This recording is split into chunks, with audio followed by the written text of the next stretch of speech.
الحمد لله نحمده ونستعينه ونستغفره ونعوذ بالله من شرور أنفسنا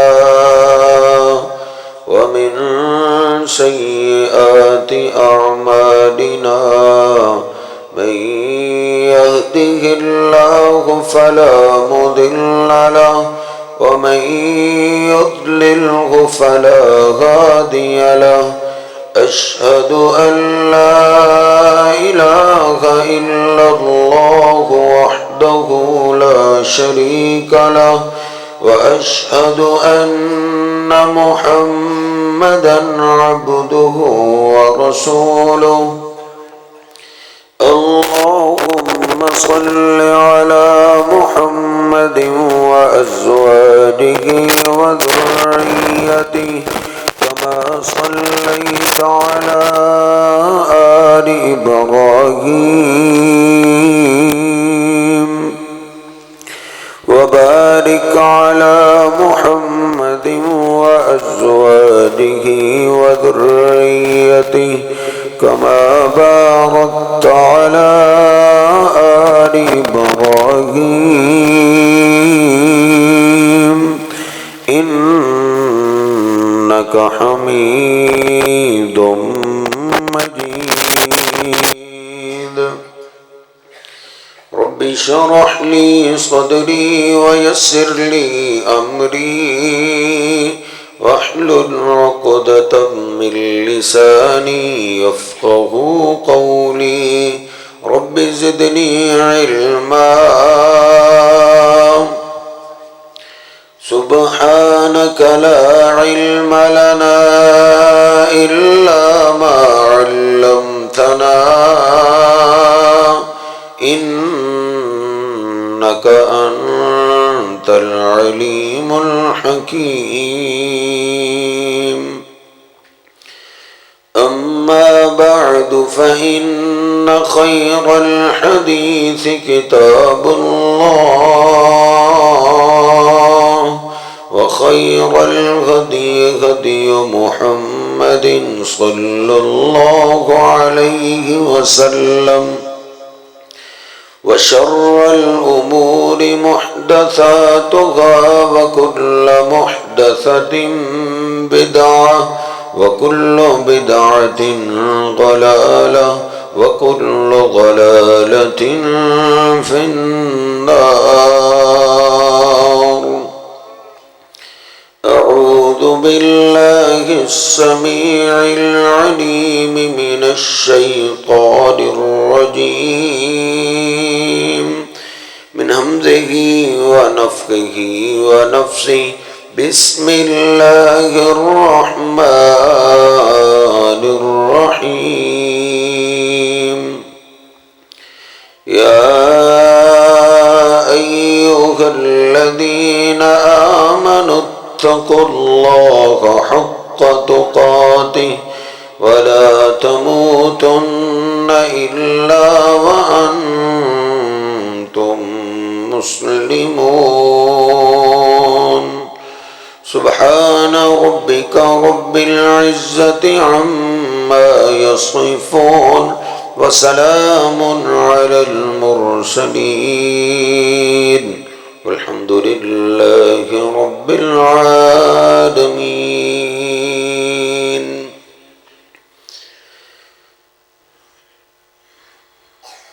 بخاری شریف میں یہ حدیث پاک موجود ہے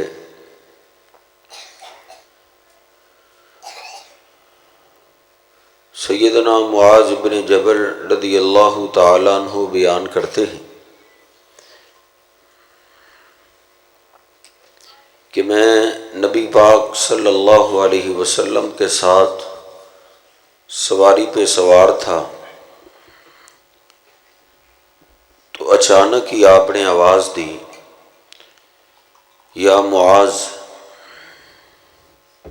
اے معاذ۔ میں نے عرض کیا لبیک و سعدیک یا رسول اللہ، اللہ کے حبیب حاضر ہوں، کیا آرڈر؟ تو فرماتے ہیں آپ خاموش ہو گئے، تھوڑی دیر کے بعد آپ نے پھر آواز دی، یا معاذ، اے معاذ۔ میں نے پھر عرض کیا، لبیک و سعدیک یا رسول اللہ۔ آپ پھر خاموش ہو۔ تیسری دفعہ آپ نے پھر آواز دی، یا معاذ۔ میں نے پھر عرض کیا، لبیک و سعدیک یا رسول اللہ۔ اللہ کے حبیب حاضر ہوں، کیا آرڈر ہے؟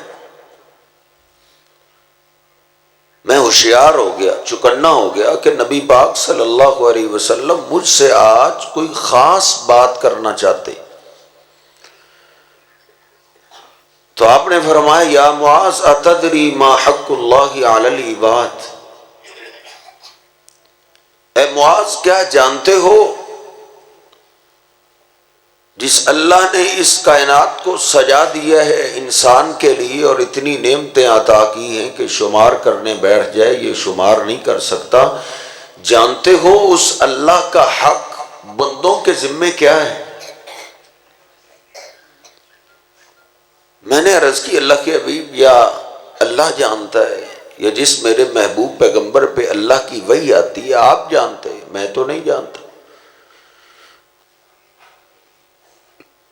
تو آپ نے فرمایا، اے معاذ، حق اللہ علی العباد ان یعبدوہ ولا یشرکوا بہ شیئا۔ یہ اللہ کا حق ہے بندوں کے ذمے کہ وہ بندے جیتے جی موت تک اللہ کی عبادت کریں اور اللہ کی عبادت میں شرک نہ کریں، شرک سے اپنے آپ کے دامن کو بچاتے رہیں۔ پھر آپ نے فرمایا، یا معاذ، اتدری ما حق العباد علی اللہ اذا فعلوہ۔ کیا تم جانتے ہو جب اللہ کے بندے یہ حق ادا کریں، ساری زندگی اللہ کے ساتھ شرک نہ کریں،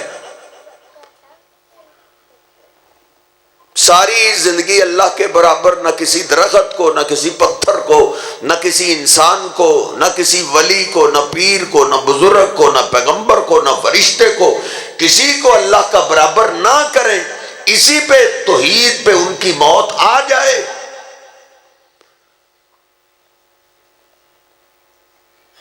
تو پھر جانتے ہو بندوں کا حق اللہ کے ذمے کیا ہے؟ میں نے عرض کی، اللہ کے حبیب آپ ہی بتائیں، مجھے تو نہیں پتا۔ آپ فرماتے ہیں اگر بندے توحید پہ قائم رہیں اور اللہ کے ساتھ شرک نہ کریں تو پھر بندوں کا حق اللہ نے اپنے اوپر فرض کیا ہوا ہے، اللہ یعذبہم، اللہ اپنے ایسے بندوں کو عذاب نہ دے۔ پھر اللہ ان کو عذاب نہیں دیتا۔ اس لیے میرے صاحب، سب سے اہم مسئلہ یہ ہے، اپنے آپ کو، اپنی اولاد کو، اپنے دوست احباب کو، اپنے خاندان کو ڈراتے رہیں کہ ہماری زندگی میں شرک نہ آ جائے، موت سے نہ ڈریں، کیونکہ آج تک کوئی بھی موت سے بھاگ نہیں سکا۔ اللہ پاک فرماتا ہے، ان الموت الذی تفرون منہ فانہ ملاقیکم، اور جس موت سے تم بھاگ رہے ہو، تھوڑا سا کچھ ہوا، مہنگے ڈاکٹر کے پاس بھاگا ہوا چلا گیا، مجھے چیک کرو، میرے ٹیسٹ لو، کہیں جان لیوا کوئی بیماری نہ آ جائے۔ اللہ کہتا ہے جس موت سے تم بھاگ رہے ہو، تم اس موت سے بچ نہیں سکتے۔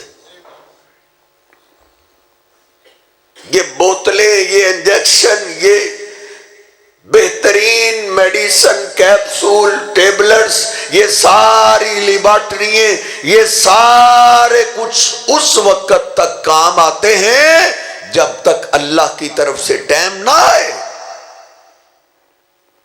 ٹائم آ گیا، سارے اثر ختم ہو جاتے ہیں۔ انجیکشنوں کے، بوتلوں کے بڑے بڑے بہترین MBBS ڈاکٹر بے بس ہو جاتے ہیں، اور وہ پھر لکھ دیتے ہیں ہماری ساری تعلیم میں یہی ہے، ہر چیز کا علاج ہے لیکن موت کا علاج نہیں۔ اس لیے موت سے نہ ڈریں، ڈرنا ہے تو شرک سے ڈریں کہ کہیں میں شرک لے کر قبر میں نہ اتر جاؤں۔ اللہ نے قرآن پاک میں سب سے زیادہ اپنے بندوں کو شرک سے ڈرایا ہے۔ 5ویں پارے میں اللہ نے ایک نہیں 2 بار فرمایا ہے، ان اللہ لا یغفر ان یشرک بہ ویغفر ما دون ذلک لمن یشاء۔ او میرے بندو، تمہارے جو مرضی گناہ ہو اللہ معاف کر سکتا ہے، لیکن یاد رکھنا اللہ شرک کو معاف نہیں کرے گا۔ 7ویں پارے میں اللہ نے سارے انبیاء کا تذکرہ کر دیا ہے، سارے رسولوں کا تذکرہ کر دیا ہے، ان کی اولادوں کا تذکرہ کیا ہے۔ 17 پیغمبروں کا تو اللہ نے نام بھی لے دیا ہے، پھر اللہ نے فرمایا ہے وَلَوْ أَشْرَكُوا لَحَبِطَ عَنْهُمْ مَا كَانُوا يَعْمَلُونَ۔ اور لوگوں، ان پیغمبروں میں سے کوئی بھی شرک کرنے والا نہ تھا، ان میں سے ایک نہیں، یہ سارے بھی شرک کرتے تو اللہ کہتا ہے میں سب کی نیکیاں برباد کر دیتا۔ 24ویں پارے میں اللہ نے دھمکانے کی، ڈرانے کی اخیر کر دی ہے۔ اللہ کہتا ہے وَلَقَدْ أُوحِيَ إِلَيْكَ وَإِلَى الَّذِينَ مِن قَبْلِكَ۔ اور میرے محبوب پیغمبر، آپ سے پہلے جس پیغمبر کی طرف بھی ہم نے وحی کی ہے، ہر پیغمبر کی طرف یہ وحی ہم کر چکے ہیں، آج آپ کی طرف بھی وحی کر رہے ہیں۔ لَإِنْ أَشْرَكْتَ لَيَحْبَطَنَّ عَمَلُكَ۔ اگر آپ نے بھی شرک کیا تو آپ کی بھی نیکیاں برباد ہو جائیں گی۔ میرے حضرت، کوئی پیغمبر شرک نہیں کر سکتا، کوئی اللہ کا رسول شرک نہیں کر سکتا۔ انبیاء اور رسول تو کائنات میں آتے ہی شرک کے خاتمے کے لیے ہیں، توحید کی دعوت دینے کے لیے ہیں، توحید سمجھانے کے لیے ہیں، بندوں کو بندوں کی عبادت سے ہٹا کر اللہ کی عبادت پہ لگانے کے لیے آتے ہیں۔ پیغمبر شرک نہیں کر سکتے۔ یہ اللہ نے مجھے اور آپ کو دھمکایا ہے، مجھے اور آپ کو ڈرایا ہے کہ یہ اللہ کا قانون اتنا پکا ہے، اس کی زد میں پیغمبر آ جائے اللہ معاف نہیں کرے گا۔ میں اور آپ آ جائیں تو ہمیں معافی کیسے مل سکتی؟ اس لیے شرک سے اپنے آپ کو ڈرائیں، اپنے دوست احباب کو، اپنے رشتہ داروں کو، کہ ہماری زندگی میں کم از کم شرک تو نہیں نہ ہونا چاہیے۔ صحیح البخاری میں حدیث پاک ہے، نبی پاک صلی اللہ علیہ وسلم فرماتے ہیں ایک جہنمی مشرک آدمی سے اللہ قیامت کے دن ڈائریکٹ بات کرے گا، جس کے بارے میں فیصلہ ہو چکا ہے، اس کو اٹھاؤ آگ میں پھینک دو۔ اللہ آواز دے گا اور اللہ پوچھے گا بتا، اگر تجھے پوری دنیا کے برابر سونا مل جائے اتفتدی، کہ اس آگ سے بچنے کے لیے اتنا سونا تم دے دو گے؟ لو ان لک مثل الدنیا ذہب، اگر تجھے اتنا سونا مل جائے جتنی پوری دنیا تھی، اس آگ سے بچنے کے لیے، اس عذاب سے بچنے کے لیے اتنا سونا دے دو گے؟ تو وہ کہے گا اللہ اس عذاب سے بچنے کے لیے تو میں سب کچھ دے دوں گا۔ اللہ پاک فرمائے گا اردتک بأہون من ھذا، او میرے بندے، میں نے اتنا بڑا تجھ سے مطالبہ نہیں کیا تھا کہ اتنا سونا ہی میرے راستے میں خرچ کر کے آنا، نہیں نہیں، میں نے تو تجھ سے صرف یہی مطالبہ کیا تھا کہ شرک کر کے نہ آنا۔ تو اتنی میری نافرمانی کرنا، اتنے گناہ کرنا، تیرے گناہوں کو زمین پہ رکھا جائے، تیرے گناہ آسمان تک پہنچ جائیں، غفرت لک ولا ابالی، میں تیرے سارے گناہوں کو معاف کر دوں گا اور مجھے کوئی پرواہ نہیں ہوگی، مجھے کوئی ٹوکنے والا نہیں، پوچھنے والا نہیں، لیکن شرط یہ ہے ان گناہوں میں شرک نہ ہو۔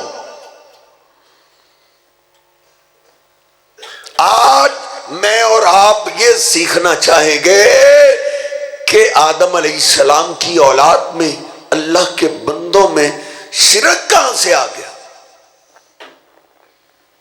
ابلیس جو ازل سے ہمارا دشمن چلا آ رہا ہے وہ ہم میں شرک لے کہاں سے آیا؟ آدم علیہ السلام کی اولاد میں شرک نہیں تھا، سب اللہ کی عبادت کرتے تھے۔ آدم علیہ السلام کے جانے کے بعد بڑے بڑے جرم رونما ہونے لگے تھے، بڑی بڑی غلطیاں آدم علیہ السلام کی اولاد کرنے لگی تھی۔ قتل و غارت جیسا سنگین جرم بھی پیدا ہو چکا تھا، لیکن ابلیس کا اندر نہیں ٹھرا تھا، وہ چاہتا تھا آدم کا بیٹا اللہ کے ساتھ شرک بھی کرے۔ تو وہ شرک کیسے لے کر آیا؟ آدم علیہ السلام کی اولاد میں 5 اللہ کے دوست گزرے جنہوں نے اپنی زندگی اللہ کے نام لگا دی، جن کی عبادتوں کے چرچے ہونے لگے تھے کہ عبادت کرتے ہیں تو یہ کرتے ہیں، ود کرتا ہے، سوا، یغوث، یعوق، نصر۔ اللہ نے قرآن پاک میں ان 5 کا نام ذکر کیا ہے۔ وہ 5 اللہ کی اتنی عبادت کرتے تھے، وہ دنیا سے چلے گئے، فوت ہو گئے، ان کی قبریں بن گئی۔ ابلیس ایک دن اللہ کے گھر میں آ گیا جہاں بندے اللہ کی عبادت کرتے تھے، اس نے آتے ہی کہا وہ یہ بھی کوئی عبادت ہے تو تم کر رہے ہو، کوئی اس میں لگن نہیں، کوئی شوق نہیں۔ عبادت تو وہ تھی جو ود کر گئے، سوا، یغوث، یعوق، نصر، اور اس طرح کی عبادت اللہ کو چاہیے۔ یہ بے لذت بے شوق عبادت اللہ کو نہیں چاہیے۔ ان 5 کی طرح عبادت کرو۔ ہاں اگر تمہارا شوق اجازت دے تو میں تمہیں ایک طریقہ بتا دیتا ہوں، تم طریقہ اپنا لو، ان 5 کا شوق تمہارے دلوں میں بھی پیدا ہو جائے گا۔ انہوں نے کہا وہ کیا طریقہ ہے؟ اس نے کہا ابلیس بزرگ بوڑھا بن کے آیا ہوا ہے، اس نے کہا ان 5 کی تصویریں بنا کے نا تم اپنی مسجد میں بیک سائڈ پہ رکھ دو، جب تم اللہ کی عبادت کے لیے آیا کرو گے ان 5 پہ تمہاری نگاہ پڑے گی، تمہیں ان کی باتیں یاد آئیں گی، ان کے شوق یاد آئیں گے، اللہ سے ان کی دوستیاں یاد آئیں گی، تو وہ شوق تمہارے دل میں ایٹومیٹک پیدا ہو جائے گا۔ انہوں نے کہا بات تو بالکل ٹھیک ہی ہے بابے نے، کہ باہر بندہ بیوی بچوں میں الجھا ہوتا ہے، کاروبار میں الجھا ہوتا ہے، دوست احباب میں الجھا ہوتا ہے، وہ یاد دہانی، وہ ذہن بھی کام نہیں کرتا، لیکن جب ہم ان 5 کی تصویریں دیکھیں گے ان کی باتیں ایٹومیٹک ہمارے دماغ میں آئیں گی تو شوق سے عبادت کریں گے۔ انہوں نے ان 5 کی تصویریں سائیڈ پہ کمر کے پیچھے اللہ کے گھر میں بیک سائیڈ پہ انہوں نے سجا کے رکھ لی۔ اللہ کی عبادت کے لیے آتے، ان 5 کی طرف دیکھتے، ان کے دلوں میں شوق پیدا ہو جاتا تو وہ دل لگی سے شوق سے اللہ کی عبادت کرتے تھے۔ حتیٰ کہ وہ نسل چلی گئی، بھول گیا دنیا کو۔ کبھی ایسا بھی کوئی واقعہ پیش آیا تھا جب وہ نسل چلی گئی، نئی جنریشن آ گئی، نئے لوگ آ گئے جن کو اس واقعہ کا خواب و خیال کا بھی پتہ نہیں تھا، وہ اللہ کے گھر میں ایک دن موجود تھے۔ ابلیس آیا، اس نے آتے ہی شور برپا کر دیا، اور تم یہ کیا کر رہے ہو؟ تم نے اپنے بزرگوں کو پیچھے رکھا ہوا ہے اور تم ڈائریکٹ اللہ کی عبادت کر رہے ہو۔ تم کہاں اور اللہ کہاں؟ اللہ جو 7 آسمانوں کے اوپر ہے، ادھر تو ایک چھت پہ چڑھنا ہو ہمیں سیڑھی لگانے کی ضرورت پیش آتی ہے، کسی بڑے افسر کو ملنا ہو تو اس کے پیے اس کے منشی سے ٹائم لینا پڑتا ہے۔ یہ تو عارضی ہیں، اللہ تو بادشاہوں کا بھی شہنشاہ ہے، تمہاری عبادت ڈائریکٹ اس تک ایسے ہی پہنچ جائے گی۔ اپنی عبادتوں کو ضائع نہ کرو۔ وہ کہنے لگے بابا جی پھر ہماری عبادتیں اللہ تک کیسے پہنچ سکتی ہے؟ ابلیس کہنے لگا پاگلو بھلے مانسو، ان پانچوں بزرگوں کو بیک سائڈ کی بجائے اپنے سامنے سجا کے رکھو، تم اپنی باتیں ان پانچوں کے حوالے کیا کرو، اپنی التجائیں ان پانچوں کے حوالے کیا کرو، یہ تمہاری التجائیں عبادتیں اللہ تک پہنچا دیں گے۔ انہوں نے کہا جی بات تو بالکل ٹھیک ہے، ہم تو غریب سے ہیں، ماڑے سے ہیں، اتنی شوق سے عبادت کرنے والے بھی نہیں ہیں، اللہ کے قریبی بھی نہیں ہے، قریبی تو یہ پانچ ہی ہیں۔ انہوں نے ان پانچوں کی تصویریں پیچھے سے ہٹا کر سامنے سجا کے رکھ لی، اور وہ سارے ہی اللہ کی بجائے ان پانچوں کی عبادت کرنے لگے۔ جس کو کوئی ضرورت ہوتی غیبی مدد کے لیے ان پانچوں کو آواز دیتے تھے کہ ہماری یہ صدا اللہ تک تم پہنچا دو، حتیٰ کہ نوبت یہاں تک آئی ابلیس نے قوم کو ایسا گمراہ کر دیا کہ زمین پہ ایک بھی نہ رہا جو اللہ کی عبادت کرنے والا ہو، سارے ان پانچ بزرگوں کی عبادت کرنے لگے۔ جب یہ نوبت آ جائے نا، پھر دو کاموں میں سے ایک ہوتا ہے، یا تو اللہ قیامت نازل کر دیتا ہے یا پیغمبر بھیج دیتا ہے۔ اللہ کو ترس آیا آدم علیہ السلام کی اولاد پہ، تو اللہ نے اپنا پہلا پیغمبر سیدنا نوح علیہ السلام کو مبعوث کر دیا۔ وَلَقَدْ أَرْسَلْنَا نُوحًا إِلَىٰ قَوْمِهِ فَلَبِثَ فِيهِمْ أَلْفَ سَنَةٍ إِلَّا 50 عَامًا۔ نوح علیہ السلام نے آتے ہی اپنی قوم کو سمجھانا شروع کر دیا، واز کرنا شروع کر دیا، او میری قوم کے لوگوں، ان پانچوں کی عبادت نہ کرو، اس اللہ کی عبادت کرو جس اللہ کی یہ پانچوں عبادت کرتے تھے۔ یہ پانچوں بزرگ کو بابا جی آدم علیہ السلام کی قبر کی پوجا نہیں کرتے تھے، آدم علیہ السلام کے بت کے پجاری نہیں تھے، یہ اللہ کی عبادت کرتے تھے۔ تم ان پانچوں کو چھوڑو، تم بھی ڈائریکٹ اللہ کی عبادت کرو، یہ اللہ کے ساتھ شرک نہ کرو۔ اب اس نسل نے یہ بیان سنا ہی پہلی دفعہ تھا، وہ تو اپنے آپ سے باہر ہو گئے، غصے میں آ گئے، نوح علیہ السلام کو پکڑ کے مارنے لگے، اور یہ ہمارے بزرگوں کا گستاخ کہاں سے آ گیا، مارو اس کو قتل کرو، اس کو کاٹ کے رکھ دو۔ نوح علیہ السلام کو مارتے رہے، مار کھاتے رہے، مار مار کے بے ہوش کر کے پھینک دیتے تھے۔ نوح علیہ السلام ہوش میں آتے، پھر اپنی قوم کو واز کرتے، اور میری قوم کے لوگوں، ان پانچوں کی عبادت نہ کرو، ان کا ادب کرو، ان کا احترام کرو، عبادت اللہ کی کرو۔ وہ کہنے لگے یہ ہمارے بزرگوں کا گستاخ ہے، وہ سزائیں دیتے رہے، وہ واز کرتے رہے، وہ مارتے رہے۔ نوح علیہ السلام دعوت دیتے رہے، دعوت دیتے دیتے مار کھاتے کھاتے رب کا قرآن کہتا ہے 950 سال گزر گئے۔ نوح علیہ السلام کہتے رہے ان بزرگوں کا ادب کرو، عبادت اللہ کی کرو، وہ گستاخ ہی کہتے رہے، حتیٰ کہ 950 سال کے بعد نوح علیہ السلام نے بھی اپنے ہاتھ کھڑے کر دیے اور وہ بددعا کی جس سے سخت بددعا میں نے قرآن پاک میں نہیں پڑھی،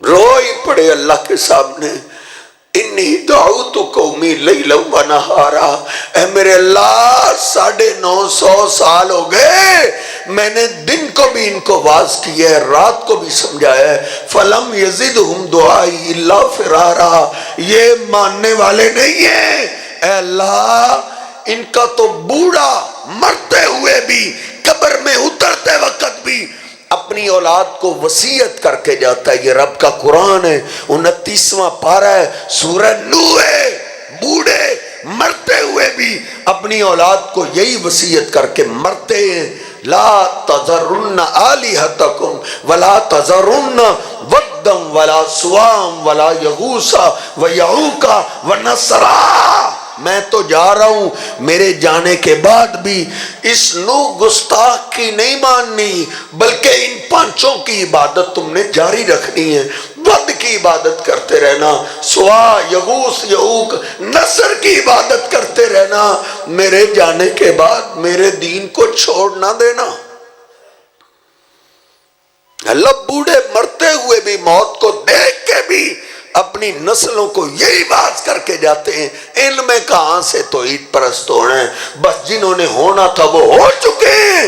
ربی لا تذر علی الارض من الکافرین دیارا، اے میرے اللہ ان کافروں کا نہ بچہ چھوڑنا، عورت چھوڑنا، بوڑھا چھوڑ، اے اللہ ان کے ہاتھوں سے بنا ہوا ہمیں کوئی گھر بھی نہیں چاہیے، ان کو گھروں سمیت تباہ کر دے۔ پھر اللہ نے وہی عذاب نازل کیا، کچھ نہ بچا، نہ کوئی بچہ بچا، نہ بوڑھا، نہ عورت، نہ کوئی مکان ہی سلامت رہا۔ اللہ نے صرف ان کو بچایا جو نوح علیہ السلام پہ ایمان لائے تھے، باقی سب برباد ہو گئے۔ لے میرے صاحب، شرک یہاں سے شروع ہوا ہے۔ لوگ پتھروں کی پوجا نہیں کرتے تھے، پتھروں کی تعظیم نہیں کرتے تھے، پتھروں کی تعظیم کرتے، ہمیں سڑکوں پہ پتھر کون بچھانے دیتا، ہمیں واش روموں میں پتھر کون لگانے دیتا، ان پتھروں کی مورتیوں کے پیچھے ان کے بزرگوں کا تصور ہوتا تھا، ان کے بزرگوں کی تصویریں ہوا کرتی تھی، اللہ کے مقابلے میں وہ ان بزرگوں کی پوجا کرتے تھے۔ پھر یہودیوں عیسائیوں نے اور ایک شرک ایجاد کر دیا۔ میرے حبیب علیہ السلام فرماتے ہیں، قاتل اللہ الیہود والنصارى اتخذوا قبور انبیائہم وصالحیہم مساجدا۔ یہودیوں کی بستیاں کئی ہلاک ہو گئی، عیسائیوں کے ٹبر کئی لٹ گئے، کئی ہلاک ہو گئے، برباد ہو گئے۔ ان کا جرم کیا تھا؟ نبی پاک صلی اللہ علیہ وسلم فرماتے ہیں، ان میں کوئی پیغمبر فوت ہو جاتا یا کوئی اللہ کا نیک بندہ، اللہ کا بزرگ، اللہ کا دوست، ہماری جٹکی زبان میں کوئی پیر ان میں فوت ہو جاتا تو وہ اللہ کو چھوڑ کے ان کی قبر کی پوجا شروع کر دیتے تھے۔ قبر کی پوجا، قبر کی عبادت، قبر کو سجدے ہیں، قبر والے کے آگے التجائیں، اور مجھے یہ چاہیے، قبر والے یہ میری دعا اللہ تک پہنچا دے۔ وہ قبروں کے پجاری بن گئے تھے۔ نبی پاک صلی اللہ علیہ وسلم کا واسطہ بھی دونوں قسم کے مشرکوں سے پڑا ہے۔ مکہ پاک میں بتوں کے پجاری بستے تھے، نبی پاک صلی اللہ علیہ وسلم مکے کی زندگی میں ان کا رد کرتے رہے، اور جب آپ مدینہ پاک تشریف لائے، مدینہ پاک آس پاس یہودی اور عیسائی رہتے تھے جو اللہ کے مقابلے میں قبروں کی پوجا کرتے تھے، جن کو ابلیس نے قبروں کی عبادت پہ لگا دیا ہوا تھا۔ اس لیے نبی پاک صلی اللہ علیہ وسلم جب مدینہ پاک تشریف لے آئے، آپ نے سب سے پہلا قانون کیا بتایا؟ ہمارے دین کو ماننے والا، ہمارا کلمہ پڑھنے والا، مجھے اللہ کا رسول ماننے والا، اس پہ یہ پابندی ہے کہ وہ قبرستان نہیں جائے گا۔ قبرستان جانے پہ ہی آپ نے پابندی لگا دی تھی کہ بس جاؤ اپنی میت کو دفن کر کے واپس آ جاؤ، پھر دوبارہ قبرستان کوئی نہ جائے۔ پہلے اللہ اور اللہ کے رسول صلی اللہ علیہ وسلم نے تربیت کی ہے، اجازت بعد میں ملی ہے۔ پہلے روک دیا تھا قبرستان نہیں جانا، کیونکہ یہودی عیسائی قبروں کی پوجا کرتے تھے، اس لیے اللہ نے منع کر دیا۔ اور میرے پیغمبر مدینہ پاک آ گئے ہو، اب آتے ہی یہ بیان کر دو کوئی قبرستان زیارت کے لیے نہ جائے۔ تو پہلے پھر اللہ نے تربیت کی ہے، تربیت۔ نامہ سپارہ سورۃ الاعراف ہے. اللہ کہتا ہے ان الذین تدعون من دون اللہ عباد امثالکم. او اللہ کے سوا غیبی مدد کے لیے تم جن کو آواز دیتے ہو وہ تمہاری طرح کے بندے تھے.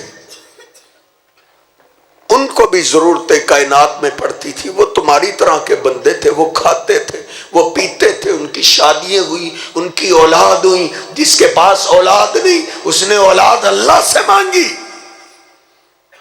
جو بیمار ہوا اس نے شفا اللہ سے مانگی. جو مچھلی کی قید میں گیا اس نے اس قید کی رہائی کے لیے صدا اللہ کو لگائی. اللہ کہتا ہے عباد امثالکم، وہ تمہاری طرح کے بندے تھے. تو کہتا ہے مجھے چھت پہ چڑھنے کے لیے سیڑھی کی ضرورت پڑتی ہے، مجھے کسی افسر سے ملنا ہو اس کے پی اے سے ملاقات کرنی پڑتی ہے. اللہ نے اپنا تعارف کرایا ہے اذا سالک عبادی انی فانی قریب. او میرے محبوب پیغمبر، جب میرے بندے آپ سے میرے بارے میں پوچھیں تو ان کو بتا دو انی قریب، میں اپنے بندوں کے بڑا قریب ہوں. لاہور والا تیرے دور ہے، پاک وطن والا تجھ سے دور ہے، ملتان والا تجھ سے دور ہے، اجمیر والا تجھ سے دور ہے، اور نادان سیڑھیاں تلاش کرنے والے تیرے قریب تیرا رب ہے. اللہ کہتا ہے نحن اقرب الیہ من حبل الورید. او میرے بندے ہم تو تیری شاہ رگ سے بھی زیادہ قریب ہیں. مدینے والا تجھ سے دور ہے، کوفے والا تجھ سے دور ہے، کربلا والا تجھ سے دور ہے، اور ساری سرکاریں مجھ سے دور ہیں. میرے اور آپ کے سب سے زیادہ قریب میرا اور آپ کا خالق و مالک ہے. ادھر تو کوئی پنجابی نہیں جانتا، کوئی سندھی نہیں جانتا، کوئی عربی نہیں جانتا. اللہ کہتا ہے عباد امثالکم، جس طرح تمہیں 1000 زبانوں میں سے 1-2 زبانیں آتی ہیں جن کو غیبی مدد کے لیے تم آوازیں دے رہے ہو، اور ان کو 2-4 زبانوں سے زیادہ زبانیں نہیں آتی. اس رب کو آواز دے جو اللہ ساری زبانیں جانتا ہے، بندوں کی بھی جانوروں کی بھی.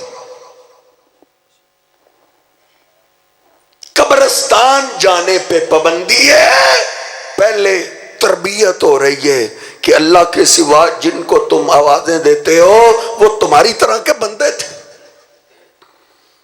لکھ کے لے جائے ایک حوالہ.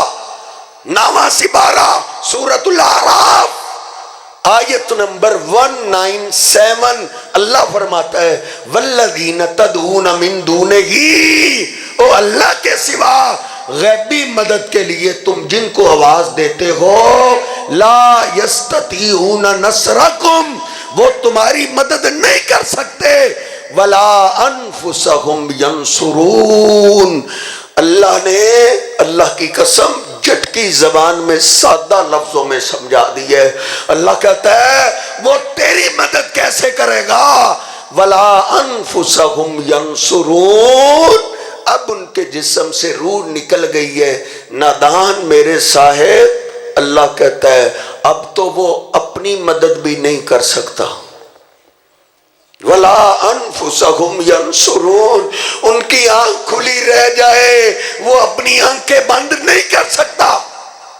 ولا انفسہم ینصرون، ان کا منہ کھلا رہ جائے منہ بند خود نہیں کر سکتا. ولا انفسہم ینصرون، پاؤں سیدھا نہ ہو ان کا پاؤں سیدھا اب کرنا پڑتا ہے، وہ خود نہیں کر سکتے، ہاتھ سیدھے نہیں کر سکتے. ولا انفسہم ینصرون. یہ پہلوان ہر روز نہانے والا اب جسم سے روح نکل گئی. اللہ کہتا ہے اب وہ کپڑے خود اتار نہیں سکتا.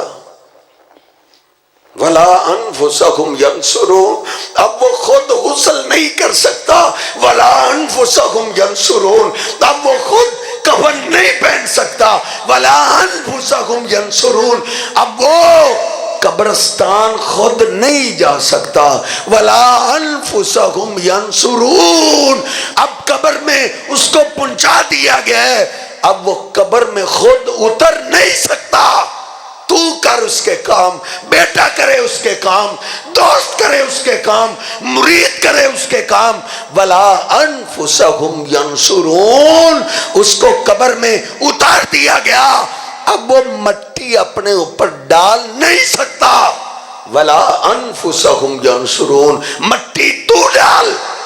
اب جب مٹی اس پہ ڈل گئی ہے، مٹی ڈلنے تک وہ اپنے کام بھی نہیں کر سکتا تھا، جب مٹی ڈل گئی ہے وہ میرے تیرے کام کہاں سے کرے گا؟ قبرستان نہیں جانا پابندی ہے، پہلے تربیت ہو رہی ہے۔ 22واں پارہ سورہ فاطر، اللہ فرماتا ہے والذین تدعون من دونہ ما یملکون من قطمیر، او اللہ کے سوا غیبی مدد کے لیے تم جن کو آوازیں دے رہے ہو، کھجور کے اندر ایک گٹھلی ہوتی ہے، گٹھلی کے اوپر ایک پتلا سا چھلکا ہوتا ہے، اللہ فرماتا ہے یہ گٹھلی کے چھلکے کا بھی مالک نہیں ہے۔ جب اس کے جسم میں روح تھی، اس کے نام بڑی پراپرٹیاں تھی، مربع زمینوں کے تھے، فیکٹریاں تھی، اس کے نام بڑی بڑی گاڑیاں بھی بولا کرتی تھی، لیکن یہ سارے اس وقت تک تھے جب تک اس کے جسم میں روح تھی۔ اللہ کہتا ہے اب جب روح نکل گئی ہے، گاڑیاں بھی اتر گئی، بینک بیلنس بھی نام سے ہٹا لیا گیا، جائیدادیں بھی تقسیم کر دی گئی، اب اس کا کیا ہے دنیا میں؟ اللہ کہتا ہے جس کو تو آوازیں دے رہا ہے وہ گٹھلی کے چھلکے کا بھی مالک نہیں رہا۔ اللہ نے کتنے آسان لفظوں میں مجھے اور آپ کو بتایا ہے، میرے صاحب دیکھ، کھجور ایک قبر ہے، اور کھجور کی گٹھلی وہ قبر کی میت ہے، گٹھلی کا چھلکا وہ میت کا لباس ہے۔ اللہ کہتا ہے ما یملکون من قطمیر، اب جب بزرگ پیغمبر ولی پیر ان کے جسم سے روح نکل گئی، اب وہ نادان انسان اپنے کپڑوں کا بھی مالک نہیں رہا۔ سارے یہ روشن سمجھدار چہرے مجھے نظر آ رہے ہیں، ادھر کو بزرگ آ جائے، اللہ کا دوست آ جائے، ہماری جٹکی زبان میں کو پیر آ جائے، ہم اس کے کپڑے اتارنا چاہیں تو وہ ہمیں کپڑے اتارنے دے گا؟ میرے حضرت وہ تیرے سر میں ڈانگ مارے گا، کیوں؟ ابھی وہ اپنے کپڑوں کا مالک ہے، ابھی اس کے جسم میں روح باقی ہے۔ او میرے حضرت اگر اسی بزرگ کے جسم سے روح نکل جائے پھر ہم کپڑے پھاڑ کے بھی اتارتے ہیں تو روکتا ہے؟ اب کیوں نہیں روک رہا؟ اللہ کہتا ہے ما یملکون من قطمیر، اور اس وقت تو نے ہاتھ اس وقت لگایا تھا جب اس کے جسم میں روح تھی، اب تو اس کے جسم سے روح نکل گئی ہے، اب وہ اپنے کپڑوں کا مالک نہیں رہا۔ اگر قبر کی مٹی اس کے کفن کو چھین کے کھانا شروع کر دے، یہ تو اتنا کمزور ہو گیا ہے قبر کی مٹی سے اپنا کفن نہیں چھڑا سکتا، تیری مشکل حل کہاں سے کرے گا؟ قبرستان جانے پہ پابندی ہے، پہلے تربیت ہو رہی ہے۔ 22واں پارہ سورہ فاطری ہے، ادھر ہی اللہ پاک نے فرمایا ہے وَمَا يَسْتَوِي الْأَحْيَاءُ وَلَا الْأَمْوَاتُ، زندہ اور مرا ہوا برابر نہیں ہو سکتا۔ ان اللہ یسمع من یشاء، بے شک اللہ جس کو چاہے سنا دے، وہ دیواروں کو بھی سنا سکتا ہے، وہ درختوں کو بھی سنا سکتا ہے، وہ پتھروں کو سنا سکتا ہے، وہ قبر کے مرے ہوئے انسان کو اپنے وارثوں اور دوستوں اور رشتہ داروں کے قدموں کی آواز بھی سنا سکتا ہے۔ ان اللہ یسمع من یشاء، بے شک اللہ جس کو جو مرضی سنا سکتا ہے۔ وما انت بمسمع من فی القبور، اپنے گھر سے اپنے مولوی کا لکھا ہوا ترجمہ نکال کے دیکھ۔ اللہ کہتا ہے اللہ جس کو مرضی سنائے، لیکن میرے محبوب پیغمبر جو قبر میں مٹی کے نیچے چلا جائے آپ اس کو نہیں سنا سکتے۔ اللہ کے پیغمبر جس کو نہیں سنا سکتے تو یہاں سے کیسے سنا سکتا ہے؟ وما انت، غصہ نہ کر، بلکہ میں کہتا ہوں تو غصہ کر، تو جا کے گھر میں ترجمے والا غصے میں قرآن نکال کہ اللہ نے کیا کہا ہے۔ وما انت بمسمع من فی القبور، قبر میں جو پہنچ جائے اس کو آپ نہیں سنا سکتے۔ ان انت الا نذیر، آپ تو صرف ڈرانے والے ہیں، ہم نے آپ کو پیغمبر بنایا ہے، اپنا پیغام پہنچانے والا بنایا ہے۔ میرے رب نے پہلے تربیت کی ہے کہ قبر والے کو تم میں سے کوئی سنا نہیں سکتا، اللہ جس کو مرضی سنائے۔ ضعف الطالب والمطلوب، اللہ کہتا ہے او اللہ کے سوا تو جس سے مانگتا ہے وہ تو زندگی میں بڑا کمزور تھا، اب تو اس کی جان ہی نکل گئی۔ اس کو نیند آ جاتی تھی نا، نیند اس کو نہیں پتا چلتا تھا کائنات میں کیا ہو رہا ہے، اب تو مر گیا۔ نیند ایک وہ بھی موت ہی ہے، اس کو بھی میرے محبوب پیغمبر نے موت کہا ہے، وہ چھوٹی موت ہے۔ میرے حبیب علیہ السلام نے ہمیں سونے کی دعا کیا سکھائی؟ اللہم بسمک اموت و احیا، اے اللہ تیرے نام کے ساتھ میں موت میں جا رہا ہوں اور پھر تیرے نام سے میں زندہ ہو جاؤں گا۔ میرے حبیب علیہ السلام نیند کو بھی موت کہتے تھے۔ میرے حضرت انسان سو جائے اس کو نہیں پتا چلتا کون آیا کون گیا، کائنات میں کیا ہو رہا ہے، موت کی تو بڑی دور کی بات ہے۔ دیکھ میں تجھے پوری کائنات کے سردار کی بات کرتا ہوں، صحیح البخاری میں، صحیح مسلم میں، حدیث کی ہر کتاب میں نبی پاک صلی اللہ علیہ وسلم صحابہ کے ساتھ ایک سفر پہ ہیں، رات کا کافی حصہ گزر گیا ہے، صحابہ نے نیند کی شکایت کی، اللہ کے حبیب تھکاوٹ کی وجہ سے نیند کا غلبہ آ رہا ہے، سٹے کرنا چاہیے، رکنا چاہیے، کہیں کوئی آپ کا ساتھی سواری سے نیند کی وجہ سے نیچے گری نہ جائے۔ نبی پاک صلی اللہ علیہ وسلم نے فرمایا او میرے صحابہ رات کا کافی حصہ گزر گیا ہے، کہیں ہم ادھر سٹے کریں، رکیں، سو جائیں، کہیں ہماری فجر کی نماز نہ رہ جائے۔ سیدنا بلال رضی اللہ تعالیٰ عنہ بولے اللہ کے حبیب غلام کس لیے؟ اگر آپ کو تھکاوٹ ہے، آپ نے آرام کرنا ہے تو آپ آرام کریں، بلال آپ کی نگرانی کرتا ہے، بلال پہرا دیتا ہے، بلال آپ کو فجر کی نماز کے ٹائم بیدار کر دے گا۔ نبی پاک صلی اللہ علیہ وسلم نے صحابہ میں اعلان کر دیے رک جاؤ، سو جاؤ، بلال نے ذمہ داری قبول کر لی ہے، سارے صحابہ سو گئے، میرے محبوب پیغمبر علیہ السلام بھی سو گئے اور سوئے رہے، آپ کو بھی نیند میں پتہ نہیں چلا کائنات میں کیا ہو رہا ہے۔ آپ سے اللہ کائنات میں کون ہے؟ ادھر میں نبی پاک صلی اللہ علیہ وسلم کی بات کرنا چاہوں گا۔ کئی دوست ہیں توحید سنتے ہی کہتے ہیں یہ اللہ کے پیغمبر کو نہیں مانتے، نہیں میرے صاحب، میرے محبوب پیغمبر علیہ السلام سے بڑھ کے شان کس کی ہو سکتی ہے؟ کسی کے نہیں، آپ سارے اولیاء سے اعلیٰ ہیں، انبیاء سے اعلیٰ ہیں، لیکن اللہ کے برابر نہیں ہے۔ نیند نہ آنا، موت نہ آنا، یہ اللہ کی صفت ہے، کسی پیغمبر کی نہیں ہو سکتی۔ نبی پاک صلی اللہ علیہ وسلم سو گئے، فجر کی اذان کا ٹائم ہو قریب آیا، سیدنا بلال چل پھر کے نگرانی کر رہے تھے، تو کہتے ہیں نگرانی بیٹھ کے بھی ہو جاتی ہے، بیٹھ گئے، پیچھے سواری تھی، سواری کو ٹیک لگائی، جدھر سے فجر پھوٹتی ہے اس طرف چہرہ ٹکی لگا کے بیٹھ گئے کہ جو ہی فجر پھوٹے گی میں اپنے محبوب پیغمبر کو بیدار کر دوں گا۔ ادھر سے ٹیک لگی، سیدنا بلال بھی سو گئے، ساری کائنات کے سردار بھی سوئے ہوئے ہیں اور جن سے اللہ کائنات میں نہیں آیا.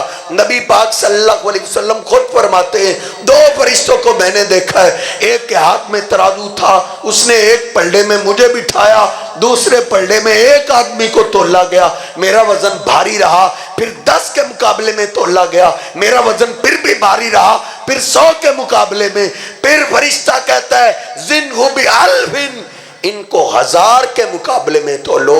آقا فرماتے ہیں 1000 کے مقابلے میں مجھے تولا گیا, میرا وزن پھر بھی بھاری رہا. دوسرا فرشتہ بول اٹھا ارے ان کو کب تک تولو گے, ان کے مقابلے میں سارے انبیاء اولیاء بھی تول دو, ان کا وزن پھر بھی بھاری رہے گا. شان اپنی جگہ ہے, مقام اپنی جگہ ہے, لیکن اللہ کا شریک کوئی نہیں. سوئے ہوئے سیدنا بلال بھی سوئے رہے, اور بلال کے ساتھ بھی تول دو, پاک پتن والے کو لے آؤ, ملتان والے کو, اجمیر والے کو, لاہور والے, اور سب کو ترازو کے ایک پلڑے میں تولو اور میرے بلال کو تول دو. اللہ کی قسم ہے پاکستان کے سارے اولیاء مل کر میرے بلال کی شان کا مقابلہ نہیں کر سکتے. جن پہ اللہ کے پیغمبر نے تعجب کا اظہار کر دیا تھا, اینا بلال, وہ میرا بلال کدھر ہے, بلال کو لاؤ. صحابہ حیران ہیں, آج کالی رنگت والے بلال کے بڑے تذکرے ہو رہے ہیں. آپ نے فرمایا او بلال بما سبقتنی فی الجنہ اخبرنی بیارجا عمل عملتہ للہ.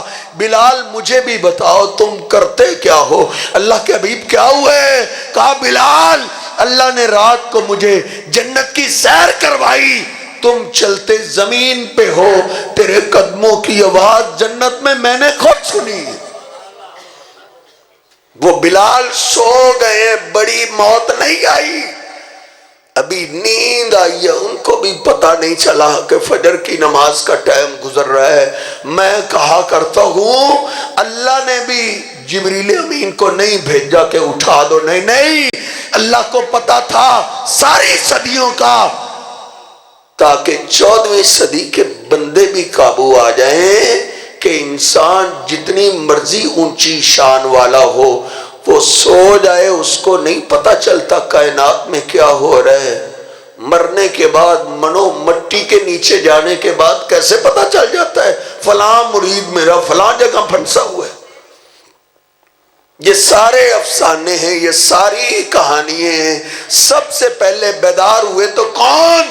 میرے محبوب پیغمبر علیہ السلام, اور حدیث پاک کے الفاظ ہیں ایقظہ حاجب الشمسی, آپ پہ سورج کی کرنیں پڑی, گھبرائے ہوئے بیدار ہوئے. اینا بلال, وہ بلال کدھر ہے؟ اینا بلال, بلال کدھر ہے؟ صحابہ بھی ڈرے ڈرے سہمے سہمے بیدار ہو رہے ہیں. بلال کو بیدار کیا گیا, بلال رضی اللہ تعالیٰ عنہ بھی پریشان ہو گئے, میں نے کتنی تسلیاں دلائی تھی, یہ مجھ سے کیا ہو گیا؟ ڈرے ڈرے سہمے سہمے نبی پاک صلی اللہ علیہ وسلم کے سامنے ان کو پیش کیا گیا. آپ نے پوچھا او بلال, آپ نے تو کہا تھا میں بیدار کر دوں گا. سیدنا بلال نے جواب دیا اللہ کی قسم سونے کے پانی کے ساتھ لکھ دو. نبی پاک صلی اللہ علیہ وسلم سے عرض کرتے اللہ کے حبیب میرا کوئی قصور نہیں, جس اللہ نے آپ کو سلا دیا تھا اس اللہ نے مجھے بھی سلا دیا تھا. قبرستان جانے پہ پابندی ہے, پہلے تربیت ہو رہی ہے. نبی پاک صلی اللہ علیہ وسلم جہادی قافلے کے ساتھ رواں دواں ہیں, آپ صحابہ کے ساتھ سفر میں ہیں. صحابہ کہتے ہیں راستے میں ایک قبرستان آ گیا, آپ نے پورے قافلے کو ہی روک دیا. آپ نے اللہ کے ہاں لمبا سجدہ کیا, اتنا لمبا سجدہ ہم نے نہیں آپ کا دیکھا تھا. کافی دیر کے بعد آپ اٹھے اور آپ قبرستان چلے گئے. جب آپ گئے تو ہم بھی آپ کے پیچھے پیچھے قبرستان میں ایک قبر پہ بیٹھ کے آپ اتنا روئے کہ آپ کی داڑھی مبارک آنسوں سے تر ہو گئی، نیچے کی مٹی تر ہونے لگی۔ اب کا من حولہ، آپ کے رونے نے صحابہ کو بھی رلا دیا۔ ادھر سسکیاں بجی ہوئی ہیں، نبی پاک صلی اللہ علیہ وسلم کافی دیر روتے رہے، پھر آپ اٹھے، پھر بھی آنسو تھم نہیں رہے تھے، روتے ہوئے آپ قبرستان سے باہر نکلے۔ ایک صحابی نے جرت کر کے پوچھ لیا، اللہ کے حبیب یہ کس خوش نصیب کی قبر تھی جس کے پاس بیٹھ کے آپ اتنا روئے؟ آپ نے فرمایا ہاذا قبر امی، یہ میری والدہ محترمہ کی قبر تھی، ان کا پیار یاد آیا، ان کی شفقت یاد آئی، ان کی محبت یاد آئی، ماں کی ممتا نے مجھے رلا کے رکھ دیا ہے۔ مجھے میرے رب نے میری امت کو بھی مجھے بھی قبروں کی زیارت سے روک دیا ہوا تھا۔ پہلے میں نے سجدے میں پڑھ کے اللہ سے اجازت مانگی ہے، اے میرے اللہ اب میری امت کی تربیت ہو چکی ہے، یہودیوں عیسائیوں کی طرح یہ میرے صحابہ قبروں کی پوجا نہیں کریں گے، بزرگوں کی قبروں کی عبادت نہیں کریں گے، تجھے چھوڑ کے میری قبر کی پوجا نہیں کریں گے، تربیت ہو چکی ہے۔ اے میرے اللہ میں اپنی امی کی قبر کے پاس سے گزر رہا ہوں، مجھے اجازت دے دے میں اپنی ماں کی قبر کی زیارت ہی کر لوں۔ اللہ سے میں نے پہلے اجازت مانگی ہے، اللہ نے مجھے اجازت دی ہے، تو میں تمہیں تمہارے ساتھ قبروں کی زیارت کے لیے گیا ہوں۔ پھر نبی پاک صلی اللہ علیہ وسلم جب مدینہ پاک آئے، ادھر آپ نے پھر سارے صحابہ کو جمع کیا ہے، اللہ کی حمد و ثنا بیان کی ہے۔ صحیح مسلم میں پھر آپ نے عظیم الشان خطبہ ارشاد فرمایا ہے۔ آپ نے فرمایا او میرے صحابہ انی نہیتکم عن زیارت القبور، میں نے تمہیں قبروں کی زیارت سے روک دیا تھا کہ قبرستان کوئی نہ جائے، لیکن اس وقت تربیت کی ضرورت تھی، اب تربیت ہو چکی ہے، اب میں نے اللہ سے اجازت لے لی ہے، فزوروہا، اب تم قبروں کی زیارت کے لیے جایا کرو، فإنہا تذکر الآخرہ، کیونکہ قبروں کی زیارت بندے کو آخرت یاد دلاتی ہے۔ پتھر سے پتھر دل انسان پگھل جاتا ہے کہ ادھر بڑے بڑے وڈیرے آئے پڑے ہیں، بڑے بڑے سردار، بڑی بڑی کرسیوں والے، بڑے بڑے مربے اور پارٹیوں کے مالک آئے پڑے ہیں، جن کی ڈگریوں نے بھی ان کو موت سے نہیں بچایا۔ اسی طرح ایک وقت آئے گا میرا بھی جنازہ گھر سے اٹھے گا، میرا بھی آخری ٹھکانہ یہی ہوگا، ادھر ہی میں نے آ کے پہنچنا ہے۔ قبروں کی زیارت کے لیے جایا کرو، قبروں کی زیارت بندے کو موت یاد دلاتی ہے، موت۔ پھر جب مکہ فتح ہوئے، نبی پاک صلی اللہ علیہ وسلم نے بیت اللہ میں جتنے بت تھے، علی پاک رضی اللہ تعالیٰ عنہ کے ساتھ مل کر سارے بتوں کو گرا دیا، اور مسلم شریف میں حدیث پاک ہے پھر نبی پاک صلی اللہ علیہ وسلم نے جناب علی پاک کو اپنی تلوار تھمائی، چند ساتھی ساتھ دیے، علی جاؤ، جدھر جدھر تک مسلمان رہتے ہیں، جدھر جدھر تک اب اسلام کی حکومت آ گئی ہے، لا رأیت قبرا مشرفا الا سویتہ ولا صورتا الا طمستہ، جو تجھے بت نظر آئے، جو تصویر نظر آئے اس کو ختم کر دینا، اس کو مٹھا دینا، ولا قبرا مشرفا الا سویتہ۔ او علی، علی کا نام لینے والوں، جناب علی پاک کو نبی پاک صلی اللہ علیہ وسلم نے کس لیے بھیجا؟ آپ نے فرمایا علی، یہودی عیسائی قبروں کے پجاری رہے ہیں، کہیں قبریں ایسی ہوں گی جن کی بندے عبادت کرتے ہوں گے، جاؤ جو قبر تجھے، جو درگاہ، جو دربار تجھے ایک بلی سے اونچی نظر آئے اس کو زمین کے برابر کر دینا۔ جاء الحق وزہق الباطل، اب حق آ چکا ہے، جہاں جہاں تک اسلام کی حکومت ہے ہم شرک نہیں رہنے دیں گے۔ نبی پاک صلی اللہ علیہ وسلم نے جب مکہ فتح ہوا تھا اس انداز سے آپ نے شرک کا خاتمہ کیا تھا۔ پھر آپ کی زندگی کے آخری ایام میں نبی پاک صلی اللہ علیہ وسلم کی طبیعت بڑی خراب ہے، آپ سے مسجد میں نماز پڑھنے کے لیے بھی نہیں آیا جا رہا۔ علی و عباس آپ کے پاس ہیں رضوان اللہ علیہ مجمعین۔ مسجد سے تکبیر کی آواز آئی، عرض کرنے لگے اللہ کے حبیب نماز کھڑی ہو گئی ہے، ہمیں بھی اجازت دیجئے۔ نبی پاک صلی اللہ علیہ وسلم نے فرمایا او علی و عباس، اب میری طبیعت سنبھلی ہے، مجھے بھی ساتھ لے چلو۔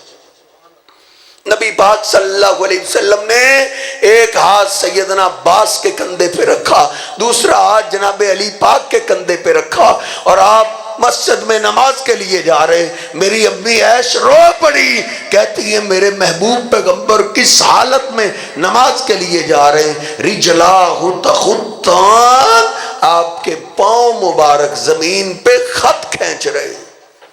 نبی پاک صلی اللہ علیہ وسلم مسجد میں گئے، جناب ابوبکر صدیق رضی اللہ تعالیٰ عنہ امام ہیں، صحابہ مقتدی ہیں، اہل بیت مقتدی ہیں۔ بات آ گئی ہے تو سن لو، آج ہم سے کیوں لڑتے ہو؟ جناب صدیق کو ہم نے تو مصلی پہ نہیں کھڑا کیا، مصلی پہ تو میرے محبوب پیغمبر جناب محمد رسول اللہ صلی اللہ علیہ وسلم نے کھڑا کیا تھا۔ بولنا تھا تو اس دن بولنا تھا جس دن نبی پاک صلی اللہ علیہ وسلم کا سارا خاندان موجود تھا، سیدنا عباس موجود تھے، جناب علی پاک موجود تھے، علی کے آنکھوں کے تارے حسنین کریمین موجود تھے، اور نادان انسان اللہ کے پیغمبر نے جناب صدیق کو اپنے مصلی پہ کھڑا کیا۔ نہ عباس نے اعتراض کیا، نہ علی پاک نے اعتراض کیا، نہ حسنین کریمین نے اعتراض کیا۔ اس کا مطلب یہ ہے تو سیدنا عباس اور سیدنا علی پاک سے زیادہ سیانہ ہو گئے، انہوں نے اعتراض نہیں کیا، تو اعتراض کر رہے۔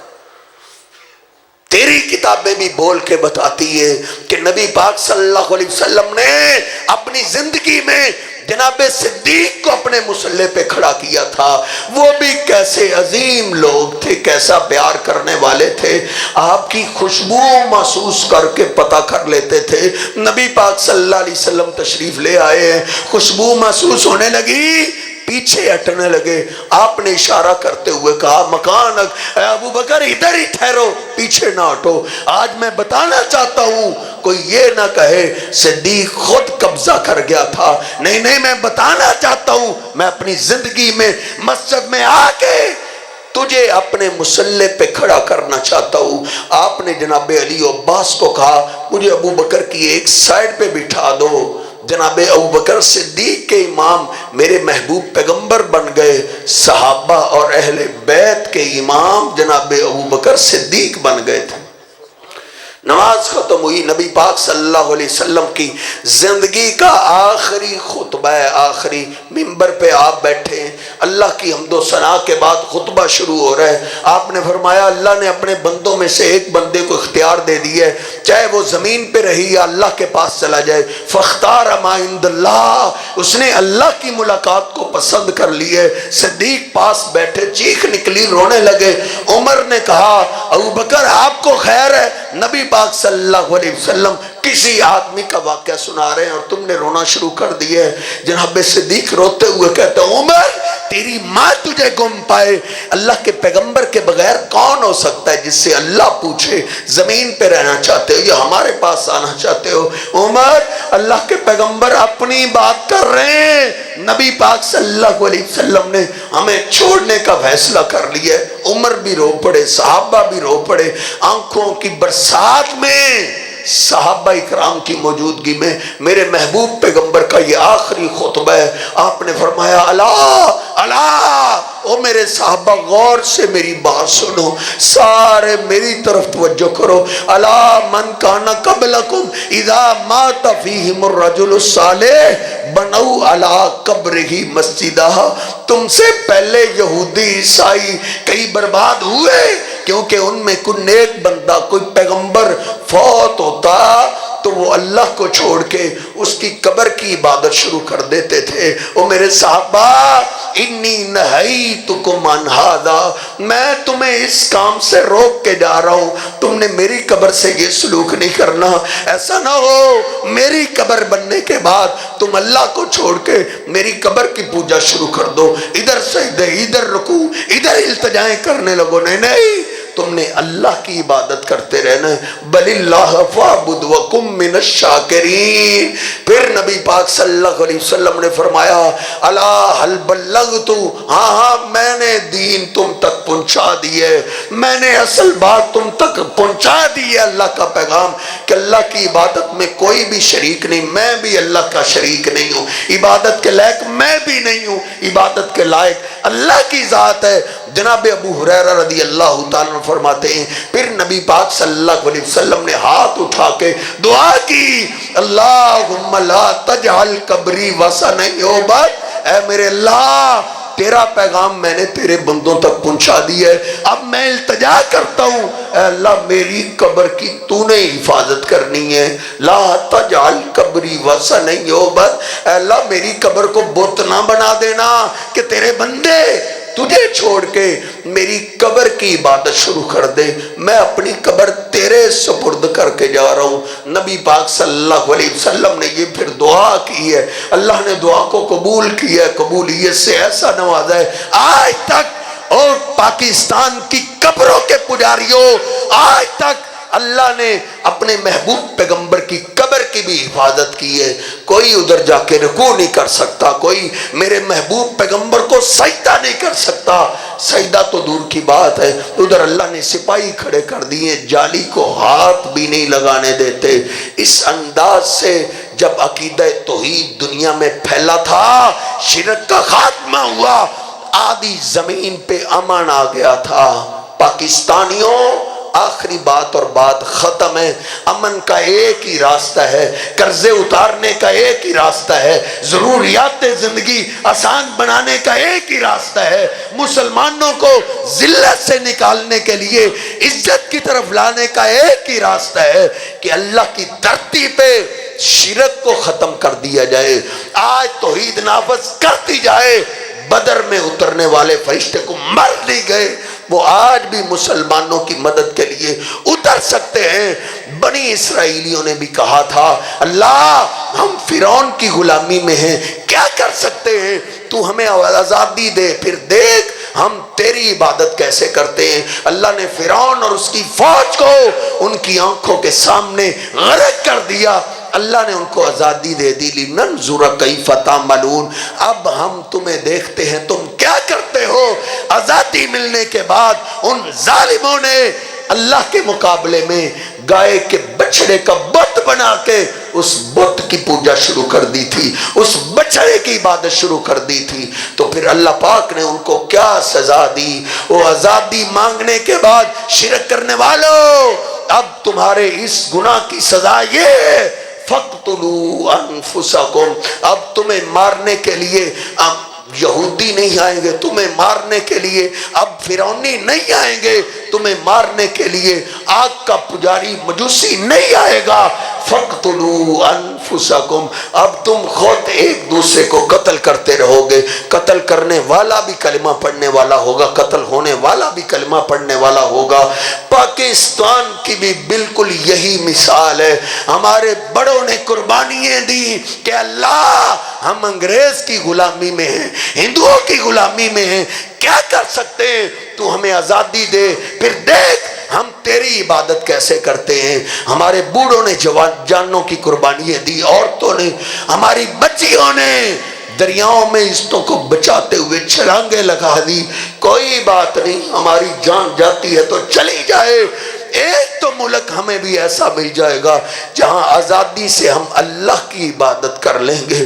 اس وقت میرے صاحب نکال سکول کی اردو کی کتابیں بھی، اس وقت کسی کا نام نہیں تھا، کسی نے نہیں بولا تھا اے اللہ ملک دے، ہم پاک پتن والے کی عبادت کریں گے، ہم ملتان والے کی عبادت کریں گے، ہم اجمیر والے کی، ہم لاہور والے، نہیں نہیں، ہر زبان پہ ایک ہی بات تھی، لا الہ الا اللہ۔ پاکستان کا مطلب کیا؟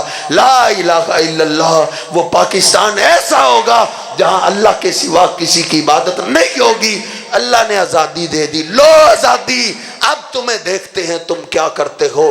بنی اسرائیلیوں نے ایک بت بنایا، ہم نے کوئی ایک بنایا ہے۔ کون سا شہر ہے، کون سا محلہ ہے، کون سا گاؤں ہے جس قبرستان میں اللہ کے مقابلے میں کسی کو رکوع نہیں ہو رہے، کسی کو سجدے نہیں ہو رہے، کسی کے نام کی نظر و نیاز نہیں دی جا رہی؟ تو پھر مجھے کہنے دو، اللہ نے بھی پاکستانیوں کو یہی کہا ہے، وہ آزادی کے بعد شرک کرنے والوں تمہاری بھی یہی سزا ہے، فَقْتُلُوا أَنفُسَكُمْ، تم اب خود اپنے آپ کو مارتے رہو گے۔ تمہیں مارنے کے لیے اب امریکہ کا امریکی نہیں آئے گا، ہندوستان کا ہندو نہیں آئے گا، تمہیں مارنے والے بھی مسلمان ہوں گے، فوج بھی کلمہ پڑھنے والی، پولیس بھی کلمہ پڑھنے والی، لوگ بھی کلمہ پڑھنے والے، مارنے والا بھی کلمہ پڑھتا ہے، جس کا خون بہایا جا رہا ہے وہ بھی کلمہ پڑھتا ہے۔ اس سارے فسادات، اس ساری ذلت سے واپسی کا ایک ہی راستہ ہے، حتی ترجعوا الی دینکم، اللہ کی توحید کی طرف واپس آ جائیں۔ چہرے بدلنے سے امن نہیں آئے گا، چہرے بدلنے سے قرضہ نہیں اترے گا۔ قرضہ اتارنے کا، امن کا، ضروریات زندگی آسان بنانے کا ایک ہی راستہ ہے، وہ اللہ کی توحید کا راستہ ہے، اللہ کی عبادت کا راستہ ہے۔ اللہ کے مقابلے میں جس کی عبادت ہو رہی ہے ان کی عبادتوں کو ختم کر دیا جائے، بندوں کو اللہ کی عبادت پہ لگا دیا جائے۔ اللہ آج بھی زندہ ہے، وہی برکتیں، وہی رحمتیں، وہی بھائی چارہ، وہی ایک دوسرے مسلمان کو اپنے دل کا ٹکڑا سمجھنا، وہ دوبارہ فضائیں زندہ ہو جائیں گی۔ اللہ رب العزت سے دعا ہے، اللہ رب العزت مجھے اور آپ کو یہ عقیدہ توحید خود سمجھنے کی، اپنے دوست احباب، رشتہ دار، محلے داروں کو سمجھانے کی توفیق عطا فرمائے۔ وَأَقُولُ قَوْلِي هَٰذَا أَسْتَغْفِرُ اللَّهَ لِي وَلَكُمْ وَلِسَائِرِ الْمُسْلِمِينَ۔